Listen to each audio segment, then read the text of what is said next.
1:38:42 पर ये जो फ्यूल सप्लाई थी ये साथियों कट हो जाती है। ए ड्रीम लाइनर 787 का जो फ्यूल स्विच है वो खुद शिफ्ट हो जाता है, सेल्फ शिफ्ट हो जाता है, लेकिन ये एडवाइजरी के तौर पर इशू किया गया था।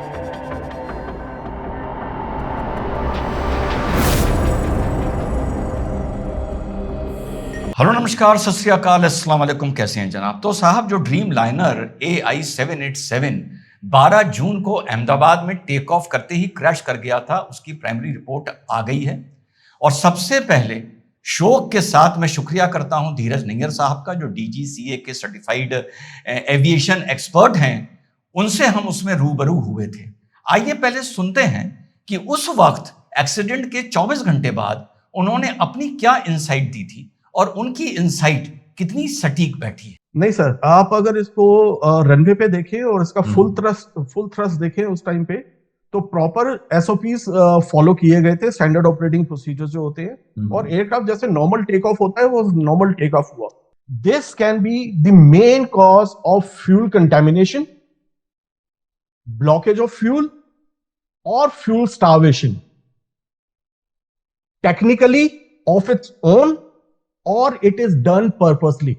अब उसमें क्या होता है, हम सर आपको याद होगा, हम अपने यंग एज में स्कूटर चलाया करते थे, चेतक और प्रिया। उसमें एक वॉल्व होता था नीचे, जिसमें वॉल्व में 3 मोड होते थे पेट्रोल के, ऑन, रिजर्व और ऑफ। तो अगर आप पेट्रोल की टंकी पूरी फुल भी करा के लाए हैं और मैं आपसे शरारत करना चाहता हूं और आपको बिना बताए, क्योंकि हम रोज तो वॉल्व को चेक करते नहीं थे, तो मैं वो वॉल्व को ऑफ कर देता हूं, तो जितना फ्यूल पाइप में पेट्रोल है उतनी दूर तक तो आपका स्कूटर जाएगा, उसके बाद स्कूटर बंद हो जाएगा। के बाद साथियों, उस दौर में हर जगह रिपोर्ट आ रही थी कि फ्लैप गलत एंगल पर खुला हुआ था, जिस वजह से फ्लाइट लिफ्ट नहीं ले पाई। आप लोगों को याद होगा।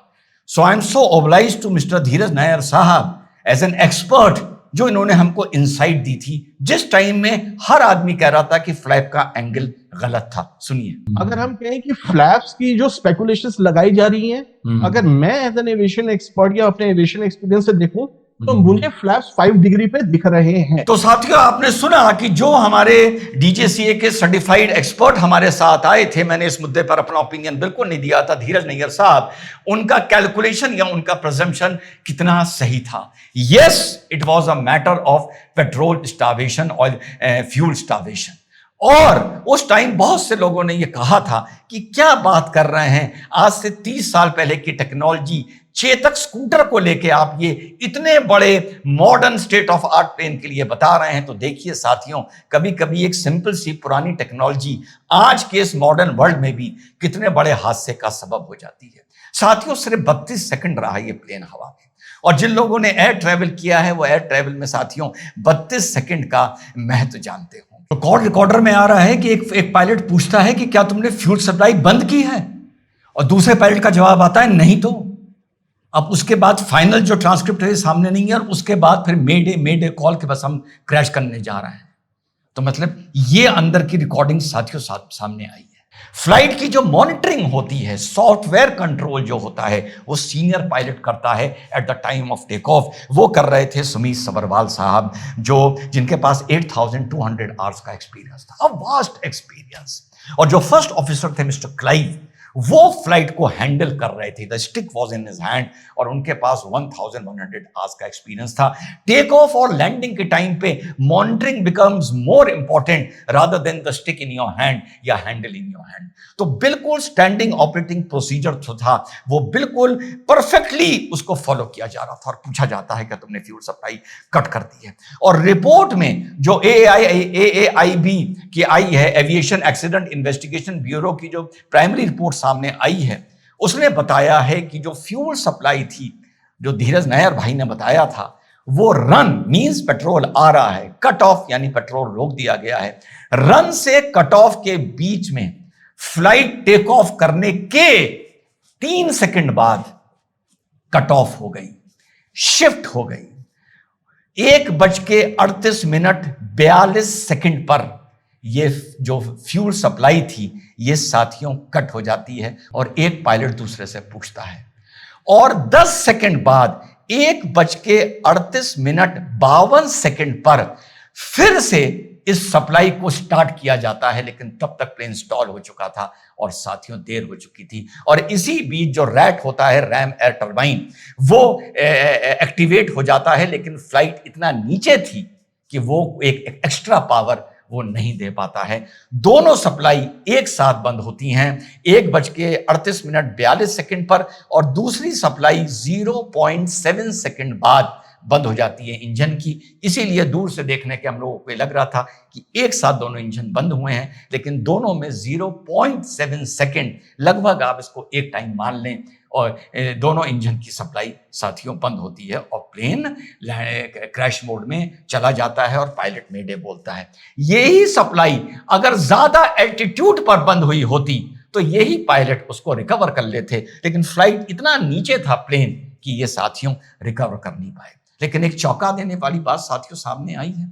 दिसंबर 17, 2018 को अमेरिकन एविएशन रेगुलेटर ने एक पूरी दुनिया में एक एडवाइजरी इशू करी थी कि ड्रीम लाइनर 787 का जो फ्यूल स्विच है वो खुद शिफ्ट हो जाता है, सेल्फ शिफ्ट हो जाता है, लेकिन ये एडवाइजरी के तौर पर इशू किया गया था।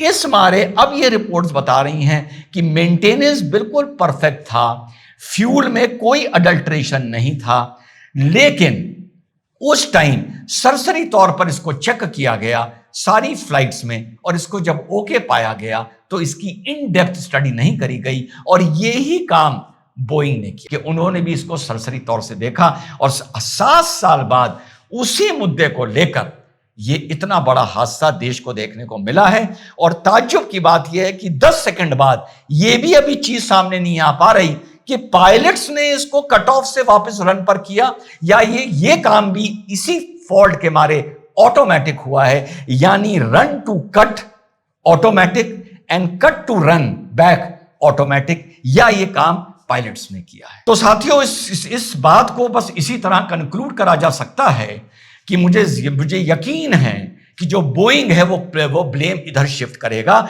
मानो हमारे सबरवाल साहब ने उसका स्विच ऑफ कर दिया और बाद में ऑन करना पड़ा।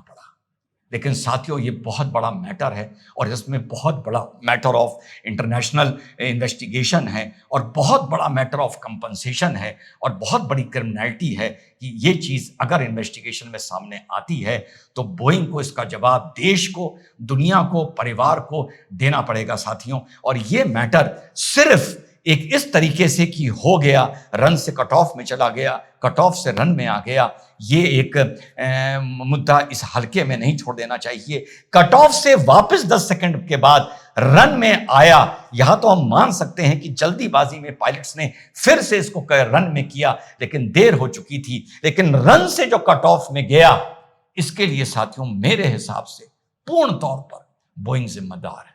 जय हिंद, वंदे मातरम, खुदा।